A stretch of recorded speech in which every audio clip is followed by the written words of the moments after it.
Yo, listen up. Here's a story about a little guy that lives in a blue world. And all day and all night, and everything he sees is just blue, like him inside and outside. Blue his house with a blue little window and a blue Corvette. And everything is blue for him and himself and everybody around because he ain't got nobody to listen. I'm blue, da ba dee da ba dee. Da ba dee, da ba dee, da ba dee, da ba dee, ba dee dee, da dee. And now I remember. And now you remember Blue, the Eurodance song from Eiffel 65. I should say Blue, da ba dee. This was track 1 on their album Europop, produced by Gabry Ponte. And he is singing for San Marino at the Eurovision Song Contest 2025. Daban! Hey you guys! Hey William! Should we watch his performance and react? Let's do this!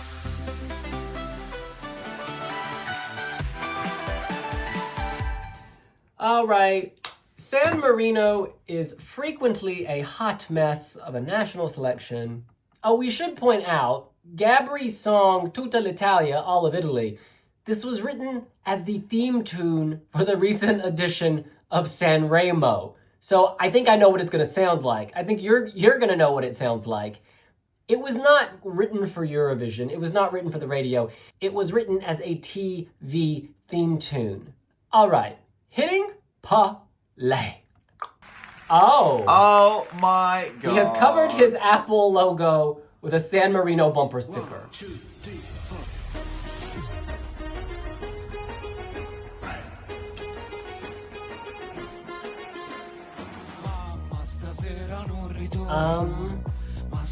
Are those whirling dervishes? Oh, I love the staging of this.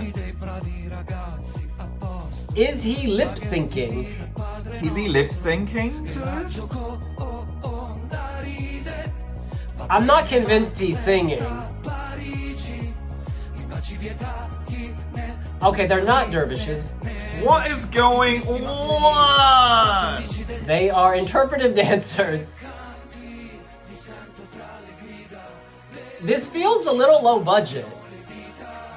Love the hair braid. Oh, they're tied together. Is Gabry just DJing the track? Okay, Eurodance. I quite like this. It sounds very familiar though. This is a vibe, VAEB. Hang on a second. Are there live singers on stage? This is auto-tune or something. This is not a pure voice. I'm completely confused. Ah.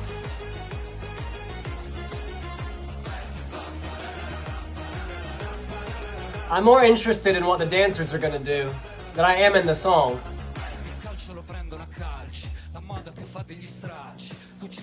This is horrible lip syncing. Or it's a bad mix.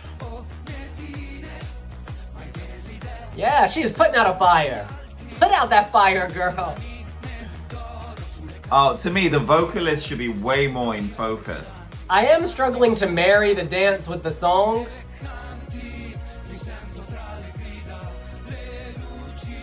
They are barefoot like Amelie de Forest. But this is not the winner of Eurovision. Tutta l'Italia. Okay. It could be a football anthem, maybe.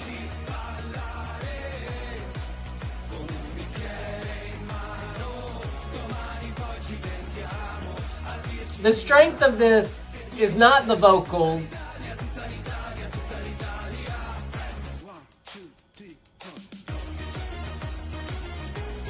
This almost feels, I know it's not a bagpipe, but it sounds like it sounds like some, it's got a unique sound.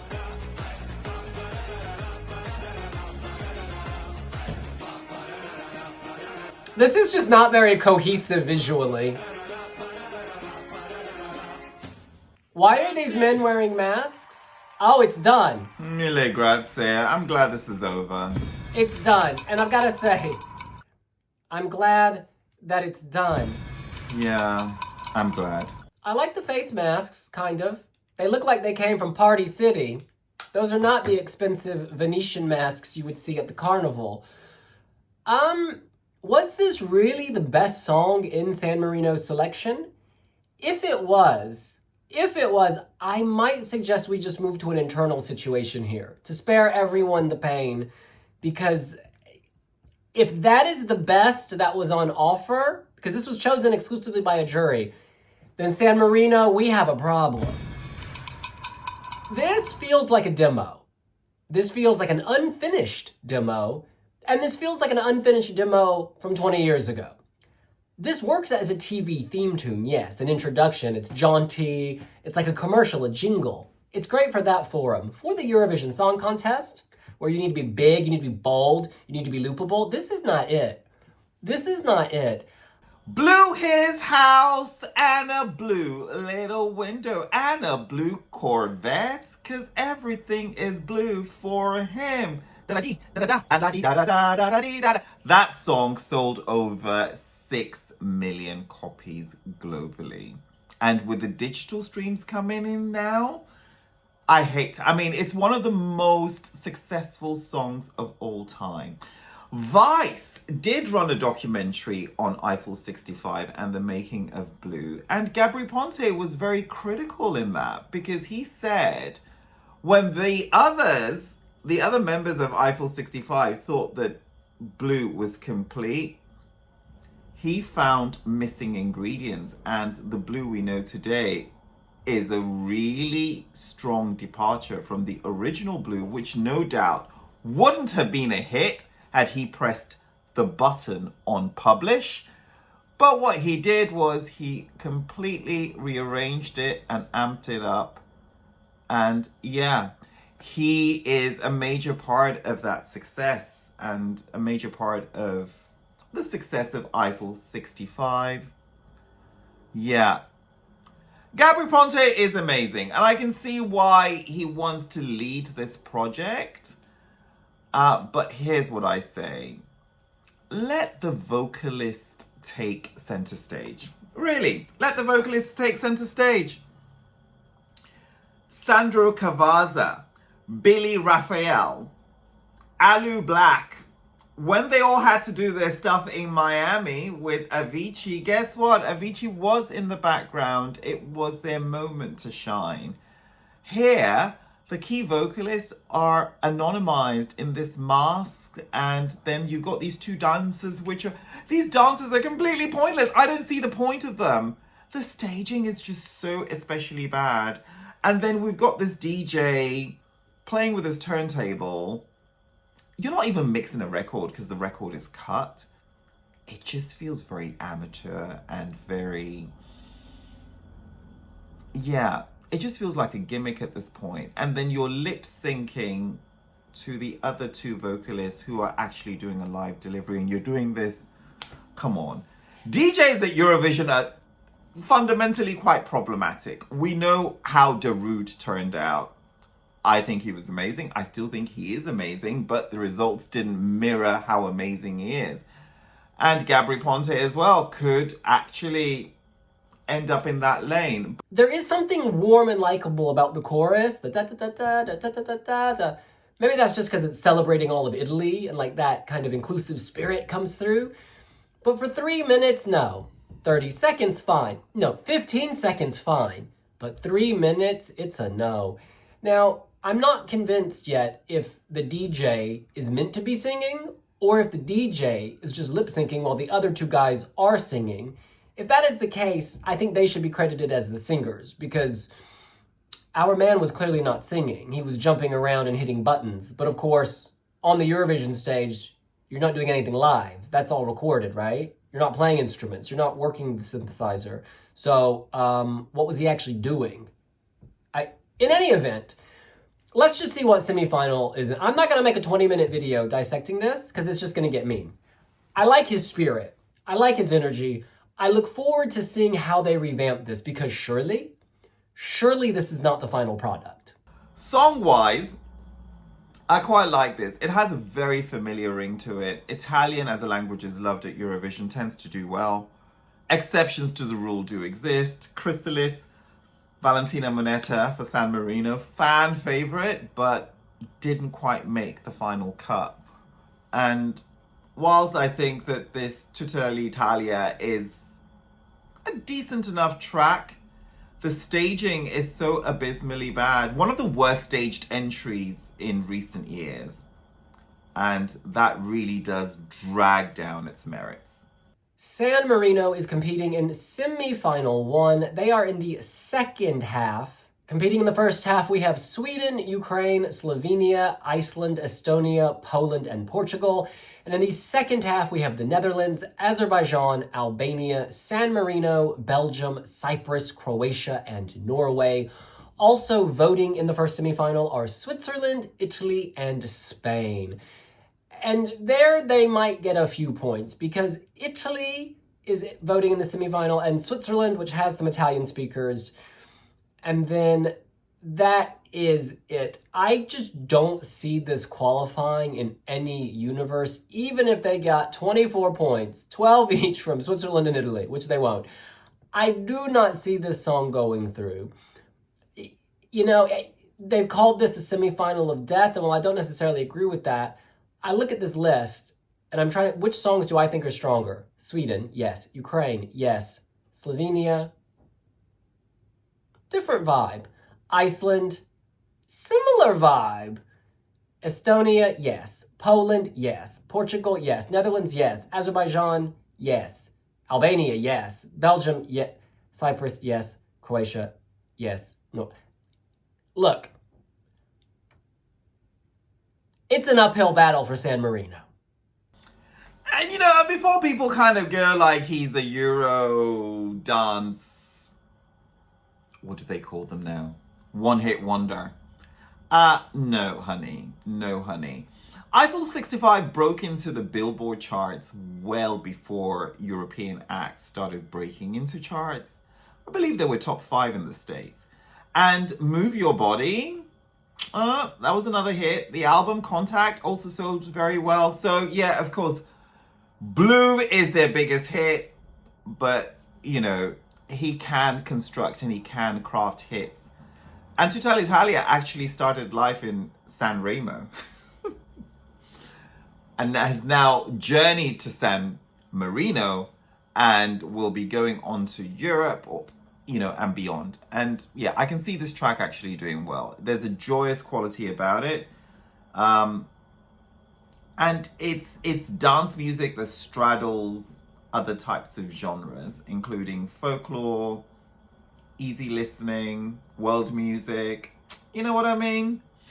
It's decent. It's decent. But yeah, it needs to be revisualized massively. And I would just say it should be Gabry Ponte featuring whoever it is, or just come up with a new name, actually.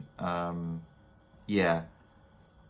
The spotlight being on you could actually be deducting points from the overall score on the league table, because people are just going to go, oh, who's this guy miming? Others are singing live, he's miming. Where are the singers? Why are they darkened? Why, what's actually going on? And who are those dancers?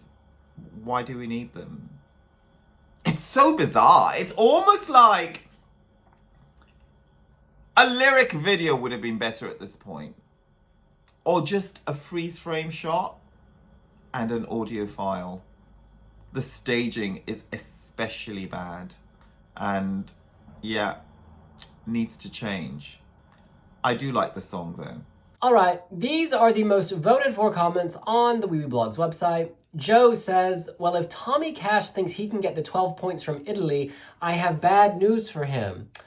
I'm not convinced that that's true. In the past, Italy has not always given its 12 points to San Marino. And in fact, I would argue that Tommy Cash has a significantly better song than what we're seeing here. Even if Italians recognize this from Sanremo, would they really vote for a TV theme tune? Like, I don't know, if the UK entered the theme tune from Come Dine With Me, well, actually, I love that theme tune. Well, okay, in any case, I just don't think this is the strongest song in the semi. Thor Beta says, the awkward moment when San Marino is represented by the theme song of Sanremo, and I like it more than the song that represents Italy. This is a weird Eurovision year, but well done to San Marino for actually choosing a decent and enjoyable song for once. Zisk says, so San Marino sends a song about Italy, Ireland sends a song about Russia, Sweden sends a song about Finland, and Estonia sends a song about Italy. At this rate, Malta is going to censor their song by calling it Serving France. Adrian says, I actually like San Marino's entry more than Italy's entry. First time. Alex says San Marino is back in the final. Imbi says, oh damn, this can be the dark horse of the whole competition. Just need to improve the staging. Very happy for San Marino. You know, sometimes I feel like I'm living in a parallel universe. Either I just don't get this. I think I like the joy of the chorus for a moment. I do like the media narrative that can be built around the fact that he produced that mega hit for Eiffel 65. But this song, maybe it's the setting, this high school auditorium with an LED, it's just not doing anything for me. Vitrina says, the song stands out for this year's low standards, but its stage presentation is horrible. Jonas says, it's been a good night for the accordion. Dita says, finally San Marino is sending a competitive song. Jonas says, does the titled main performer actually do anything live here? Will this be a first? I mean, we had Lucas Meyer and Grome was the DJ. That was a much better song, but I guess I take your point. The DJ doesn't actually do anything on the stage. So, well, I guess he had the snake thing, didn't he? And he did some dance moves. But maybe they should credit the singers of the song? Loiseau says, another joke entry. We are definitely in a new joke era of Eurovision. Look, I look forward to meeting San Marino's artists because our man has lived. Our man is responsible for one of the biggest hits from when I was in high school. I love that song. It is super fun. I hear it all the time still, in public, at the supermarket. I can't wait to hear the backstory. As for Tutta l'Italia, yes, Tutta l'Italia, I look forward to seeing how it progresses. Well, that's what we think. What do you think? Is Tutta l'Italia the winner of the first semifinal of the Eurovision Song Contest 2025? What ideas do you have for the staging? Let us know here on WeWeBlogs. Follow WeWeBlogs on Pinterest and we will see you later. And we'll see you later. Bye! Bye.